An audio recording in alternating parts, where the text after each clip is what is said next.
Hello guys! Welcome to my first ever video vlog. So, pakilala po ako sa inyo. Ako po si Miriam Rafael Palayaw.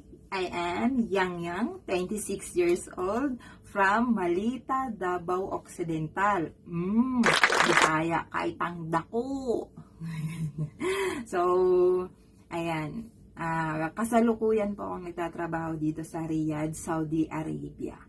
So, bakit nga ba gusto kong mag-vlog or mag-vlogger? Bulol.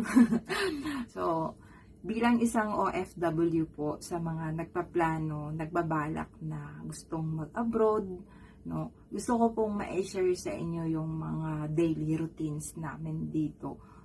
Hindi naman po siguro lahat ng mga kaganapan or hindi naman talaga lahat, pero at least po ano po yung mga ginagawa namin araw-araw, ano po yung mga ginagawa namin, no? Ano po yung basta yung mga daily routines namin dito bilang isang OFW sa Saudi Arabia.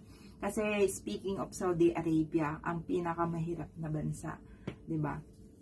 So, ayan, sana po masubaybayan nyo ako sa magiging journey ko dito, at saka sana may makuha kayong aral or idea sa mga videos ko at sa gagawin ko pang mga videos. So, wag nyo pong kalimutan i-like, i-subscribe, at saka i-share na po, no, yung mga i-upload ko. So, maraming salamat po sa lahat na kung sino man yung